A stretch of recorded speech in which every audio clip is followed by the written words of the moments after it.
Assalamualaikum warahmatullahi wabarakatuh. Selamat sore Pak Edi, selamat sore Bu Kanca, dan selamat sore Pak Yuga atas dosen pengampu mata kuliah sistem metode pengembangan. Di sini saya akan mempresentasikan hasil dari makalah saya, yaitu kegiatan pengembangan di PT KPC dan PT Freeport Indonesia. Yang pertama yaitu pendahuluan. Pertama itu PT KPC. PT KPC ini berfokus pada produksi batu bara yang terletak di Sangatta, Kalimantan Timur. PT ini menggunakan metode pengembangan terbuka yaitu metode pengembangan open pit. Selanjutnya yaitu PT Freeport Indonesia. Freeport sendiri mengelola tambang emas dan tembaga di Papua dan menggunakan metode pengembangan underground mining atau metode block caving, yaitu PT KPC. Pertama itu kegiatan penambangan. PT KPC ini terletak di Sangatta, Kaltim, dan merupakan salah satu tambang batu bara terbesar di dunia. Kegiatan penambangan yang digunakan yaitu adalah metode penambangan terbuka atau open pit. Tahapan kegiatan yang meliputi yang pertama itu adalah land clearing. Clearing itu yaitu proses pembukaan lahan dimulai dari pembersihan vegetasi yang di atas area tambang, tanah.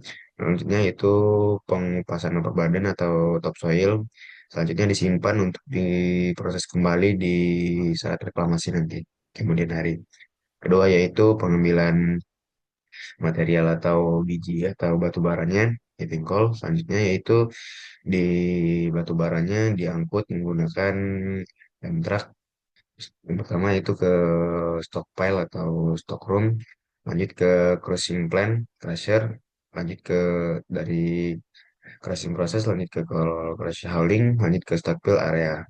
Stockpile area ini akan ditransfer proses menggunakan belt conveyor ke tongkang atau kapal. Kedua itu, mengapa menggunakan metode open pit? PT KPC ini menggunakan metode tambang terbuka atau open pit karena karakteristik cadangan batu bara yang berada relatif dengan permukaan tanah, sehingga lebih efisien dibandingkan tambang bawah tanah. Metode ini memungkinkan pengupasan tanah penutup atau perbadan dengan alat berat seperti ekskavator dan haul truk yang lebih sederhana dan memiliki biaya operasional yang rendah. Tambang terbuka juga mendukung produksi dalam skala besar dan memenuhi permintaan pasar domestik dan internasional secara cepat. Selain itu, tambang terbuka lebih aman dibandingkan tambang bawah tanah karena tidak melibatkan pekerjaan di lingkungan tertutup yang berisiko tinggi, seperti runtuhan terowongan. KPC juga memanfaatkan kemajuan teknologi seperti pemetaan geologis berbasis JIS dan sistem monitoring modern untuk meningkatkan produktivitas. Tambang terbuka menjadi pilihan terbaik bagi KPC karena luasnya area tambang, infrastruktur pendukung yang mudah diintegrasikan, dapat memaksimalkan efisiensi operasional, meningkatkan kapasitas produksi, dan keselamatan kerja,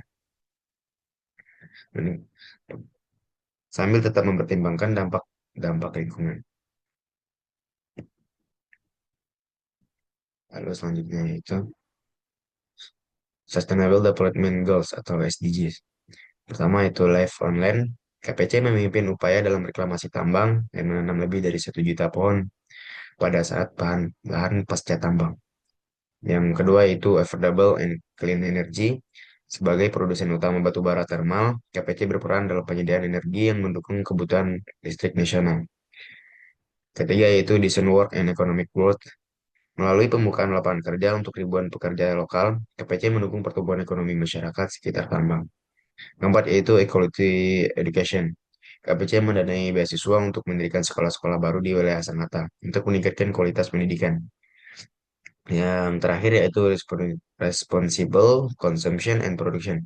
KPC menerapkan proses tambang yang efisien dan minim limbah untuk memaksimalkan penggunaan. Selanjutnya itu PT Freeport Indonesia. Kegiatan pertambangannya itu PT Freeport Indonesia ini mengelola tambang yang merupakan salah satu tambang emas dan tembaga terbesar juga di dunia. Metode penambangan yang digunakan yaitu metode block caving yang melibatkan proses reruntuhan biji di bawah tanah. Kegiatannya meliputi yang pertama yaitu pengeboran. Lubang bor ini dibuat di area biji untuk mempersiapkan proses peruntuhan. Kedua itu peruntuhan biji.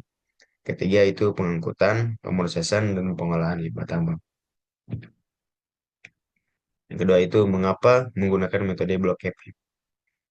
Mengapa menggunakan metode ini? Yaitu merupakan cara penambangan bawah tanah dan efisiensi sumber daya yang tinggi untuk melakukan penambangan, di mana blok-blok besar biji di bawah tanah dipotong dari bawah sehingga biji tersebut runtuh akibat gaya beratnya sendiri. Freeport sendiri menggunakan metode block caving karena berbagai alasan yang mendukung efisiensi operasional dan keberlanjutan tambang. Salah satu alasan utamanya adalah biaya yang lebih rendah dibandingkan dengan metode penambangan lainnya, terutama untuk sumber daya yang terletak di kedalaman dan jumlah yang besar. Dalam metode ini, batuan yang mengandung mineral seperti tembaga dan emas digali dengan membiarkan batuan tersebut runtuh secara alami, yang mengurangi biaya penggalian manual dan atau mekanik. Selain itu, metode block caving sangat cocok untuk cadangan mineral yang dalam jumlah luas, memungkinkan penambang dengan akses yang lebih mudah tanpa perlu menggali banyak lubang tambang.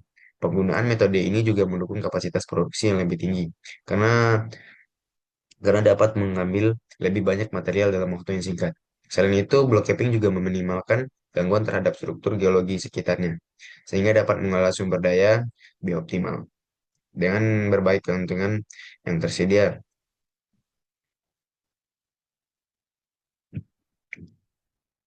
Ini berhasil gambar dari flashback block caving.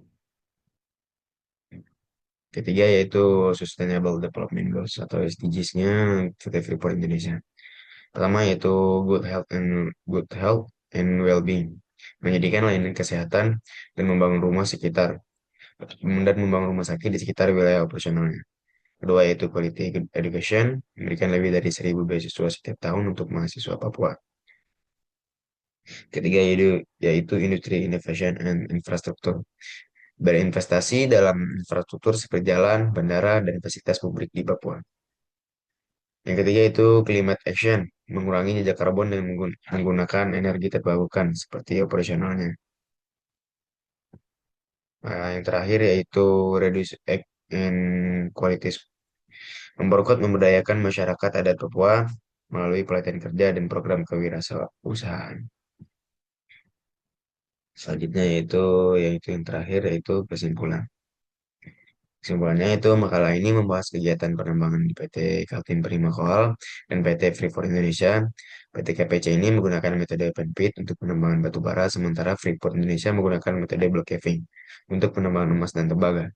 Kedua perusahaan ini menunjukkan komitmen terhadap keberlanjutan melalui program reklamasi lahan, pendidikan, pengolahan limbah, dan pelestarian lingkungan. Selain itu, kontribusi kedua perusahaan ini tidak hanya terbatas pada aspek ekonomi, tetapi juga pada pembangunan sosial dan infrastruktur lokal. Dengan pendekatan berbasis teknologi dan tanggung jawab sosial, PT KPC dan Freeport Indonesia menjadi contoh bagaimana industri pertambangan dapat berkembang secara berkeberlanjutan, sambil memberikan manfaat nyata bagi masyarakat sekitar. Langkah-langkah ini memastikan bahwa hasil dari eksploitasi sumber daya mineral dapat dinikmati oleh generasi mendatang tanpa mengorbankan keberlanjutan ekosistem ekonomi dan ekosistem bumi. Selanjutnya itu saran dari saya sendiri yaitu penting untuk meningkatkan upaya keberlanjutan dan tanggung jawab sosial di industri pertambangan. Hal ini dapat dilakukan melalui pengembangan teknologi ramah lingkungan, peningkatan program pendidikan dan pelatihan, dan kolaborasi yang lebih erat dengan masyarakat sekitar.